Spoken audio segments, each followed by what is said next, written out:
Ada ungkapan bahwa pemimpin sebetulnya mencerminkan yang dipimpin. Pemimpin yang dipilih mencerminkan pemilihnya. Ketika sejak tahun 2004 kita memilih presiden secara langsung, maka kemudian sebetulnya presiden yang terpilih sedikit banyak mencerminkan siapa kita. Dan semestinya setelah waktu berjalan dan pemilu ke pemilu presiden kita lewati, kita semakin matang sebagai pemilih. Katakanlah bahwa pemimpin yang kita pilih keliru. Kita punya ekspektasi tidak terpenuhi.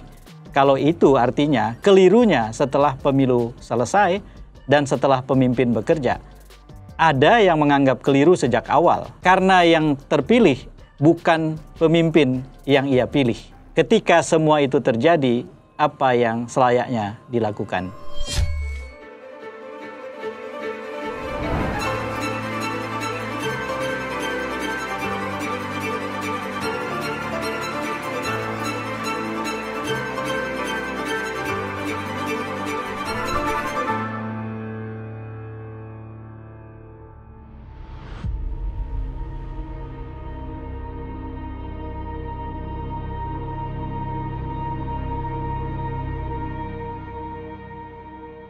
Assalamualaikum warahmatullahi wabarakatuh. Jumpa lagi dalam Keep Talking, Kang Ep bicara. Saya ingin bicara soal selepas pemilu, lalu apa? Terutama berkaitan dengan banyak pertanyaan yang diajukan di banyak tempat belakangan ini. Saya sering mendengarnya. Kalau salah lagi memilih pemimpin, lalu apa? Apa yang harus dilakukan? Apa yang akan terjadi pada kita? Kurang lebih seperti itu pertanyaannya. Dalam demokrasi, memilih pemimpin adalah bagian yang sangat penting. Dan di sini memang berlaku prinsip-prinsip yang tidak terhindarkan. Seperti misalnya, kesalahan memilih pemimpin seringkali dalam demokrasi diumpamakan seperti menyerahkan kunci mobil kita dan kita akan disetiri kepada orang yang sedang mabuk berat. Jadi bayangkan betapa tidak nyaman dan tidak amannya kita duduk dalam kendaraan, sementara yang akan mengendarai kendaraan itu, yang menyetiri kita adalah orang yang sedang mabuk berat. Jadi jangan pernah anggap enteng memilih pemimpin. Ia adalah bagian yang sangat penting dalam proses politik, tetapi juga berkait dengan hajat hidup kita. Seringkali juga ada ungkapan bahwa pemimpin sebetulnya mencerminkan yang dipimpin. Pemimpin yang dipilih mencerminkan pemilihnya. Prinsip itu berlaku dalam demokrasi seperti yang berjalan di Indonesia. Ketika sejak tahun 2004 kita memilih presiden secara langsung, maka kemudian sebetulnya presiden yang terpilih sedikit banyak mencerminkan siapa kita. Dan semestinya setelah waktu berjalan dan pemilu ke pemilu presiden kita lewati, kita semakin matang sebagai pemilih. Katakanlah bahwa pemimpin yang kita pilih keliru. Kita punya ekspektasi tidak terpenuhi. Kalau itu artinya kelirunya setelah pemilu selesai dan setelah pemimpin bekerja. Ada yang menganggap keliru sejak awal karena yang terpilih bukan pemimpin yang ia pilih. Ketika semua itu terjadi, apa yang selayaknya dilakukan? Saudara-saudara, di dalam politik dan di dalam demokrasi, proses yang harus dijalani warga negara sebetulnya bukan sekedar pemilu atau memilih pemimpin. Berulang-ulang saya sampaikan, termasuk di dalam Keep Talking, bahwa ada 3 bagian penting yang semuanya harus kita jalani. Membentuk kekuasaan, di dalamnya antara lain memilih pemimpin, menjalankan kekuasaan, ketika setiap pemimpin yang terpilih dan pejabat publik yang menang pemilu harus menjalankan langkah dan kebijakan selama rentang waktu sesuai dengan masa jabatannya. Dan juga ada proses evaluasi dan pengadilan terhadap jalannya kekuasaan. Saudara-saudara sekalian, 14 Februari dengan demikian bukanlah titik finish. Ia bukan akhir dari kerja politik kita sebagai warga negara. 14 Februari adalah titik awal. Yang justru krusial, yang justru penting, yang justru genting adalah mengisi sepanjang waktu, sepanjang 5 tahun ke depan, hingga pemilu berikutnya dengan langkah-langkah yang tepat bukan saja langkah pemimpin, tetapi juga langkah warga negara. Itulah proses menjalankan kekuasaan. Ada banyak studi yang dengan tegas mengatakan bahwa hasil akhir di satu tempat tidak hanya tergantung pada pemimpin. Hasil akhir di satu tempat juga ikut ditentukan oleh yang dipimpin. Berbagai riset itu menegaskan bahwa sebetulnya kekuasaan itu adalah konstruksi sosial, hasil bentukan interaksi antar manusia. Interaksi terutama antara yang dipimpin, yang berkuasa, dengan yang dipimpin, dengan mereka yang disebut sebagai warga publik atau warga negara. Interaksi ini harus terus terjaga. Dalam konteks inilah kita harus membedakan dua kualitas. Kualitas yang pertama adalah supporter. Kualitas yang kedua adalah voter. Sebagai supporter, biasanya kita akan mendukung apapun tim yang kita dukung. Tidak ada salah versus benar. Yang ada adalah apapun yang terjadi, dukungan kita berikan. Itulah yang disebut sebagai supporter. Dunia olahraga misalnya dikenal dengan supporternya yang fanatik. Supporter tidak akan pernah berhenti mendukung timnya atau kesebelasan kalau sepak bola, sekalipun kalah atau sekalipun tidak memenangkan sebuah kompetisi. Itulah bedanya dengan voters. Pemilih atau voters adalah mereka yang menentukan pilihan pada waktu yang ditentukan, tetapi kemudian menciptakan mekanisme rasional. Tidak sebagai supporter yang membabi buta dukungannya, tetapi dengan terus-menerus menjaga agar mandat yang ia titipkan kepada si pemimpin terjaga. Pemimpin yang lurus didukung, pemimpin yang bengkok, melanggar janji, tidak amanah, semena-mena, harus dilawan. Prinsip itulah yang berlaku dalam demokrasi. Jadi saudara-saudara, jangan khawatir kehilangan pekerjaan dalam tanda kutip dalam kerja politik kita hanya karena pemimpin yang kita usung, pemimpin yang kita dukung, pemimpin yang kita pilih kalah dalam kontestasi atau dalam pemilu. Pekerjaan kita justru banyak.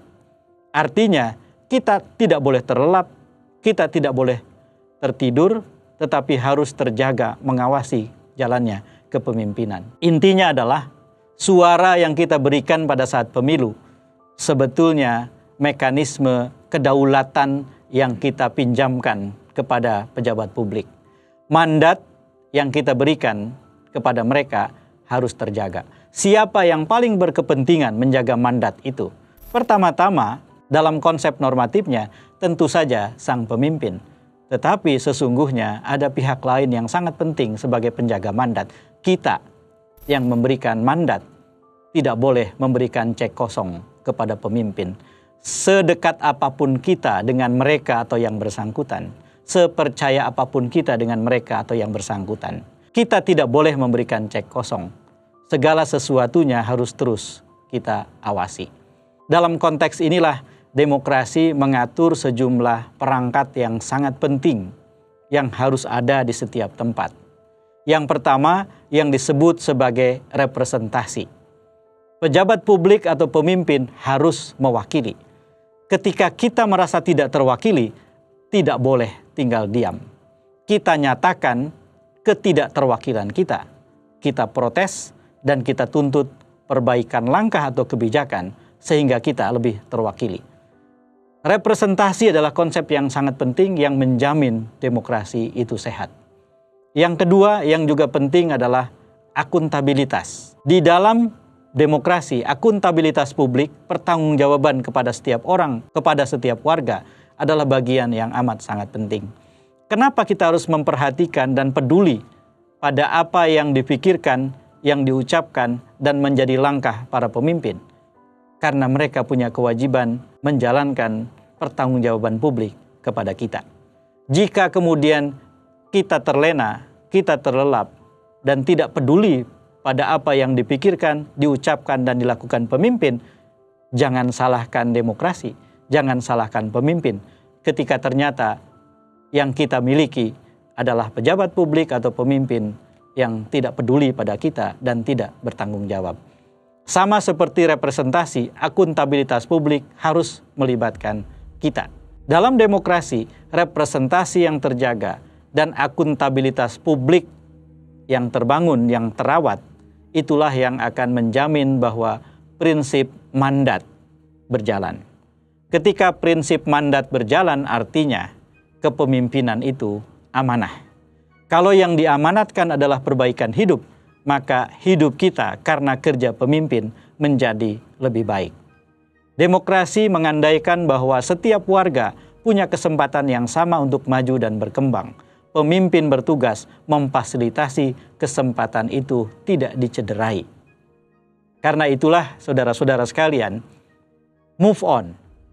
Jangan terus merasa kalah, apalagi merasa bersalah, terpuruk, dan merasa dunia terasa kiamat. Ketika pemimpin yang terpilih dan dilantik bukan orang yang kita bayangkan, bukan orang yang kita percaya. Tugas kita menjadi banyak sekali lagi, dan tugas kita menjadi berat karena tanggung jawab membuat yang bersangkutan amanah, menjalankan mandat, menjalankan prinsip keterwakilan atau representasi dan akuntabilitas publik. Sesungguhnya juga terbeban pada pundak kita. Karena itulah setiap pemilu sebetulnya menceritakan terjadinya proses terbangunnya komitmen kerja. Apa itu komitmen kerja? Ketika kandidat menawarkan janji dan kita mendengar janji itu sepanjang masa kampanye, sebuah komitmen sedang dibangun. Ketika seseorang atau mereka terpilih menjadi pejabat publik lewat pemilu, janji-janji itu harus ditunaikan. Tetapi demokrasi mengandaikan itu bukan janji sepihak dari kandidat atau dari partai kepada warga. Itu komitmen. Karena maju tidaknya satu bangsa akan ditentukan oleh kerja bersama, kolaborasi di antara yang dipimpin dan yang memimpin. Jadi sesungguhnya janji itu bertransformasi menjadi komitmen kerja bersama dengan kita. Pada saat itulah, menurut hemat saya, tanggung jawab tersebar kepada setiap orang. Saya percaya bahwa ketika rakyat Indonesia, warga negara Indonesia peduli, tidak tinggal diam, terus mengawasi, tidak lengah, dan terus terlibat dalam proses setelah pemimpin terpilih, maka tidak akan ada pemimpin yang semena-mena. Tidak ada pemimpin yang bisa berlaku semaunya. Semua orang, setiap pemimpin seberkuasa apapun, dia harus berjalan di satu koridor yang kita ikut bangun dan kita ikut rawat. Saudara, mari kita rawat demokrasi, mari kita jemput masa depan. Jangan pernah membuat baliho dengan isi, wahai presidenku, wahai wakil presidenku, selamat sudah terpilih dan masa depan Indonesia di tangan saudara. Itu spanduk dan baliho yang salah, sesalah-salahnya. Karena kegemilangan masa depan Indonesia tidak tergantung pada mereka, tetapi tergantung pada setiap warga yang terpanggil, tergantung pada kita.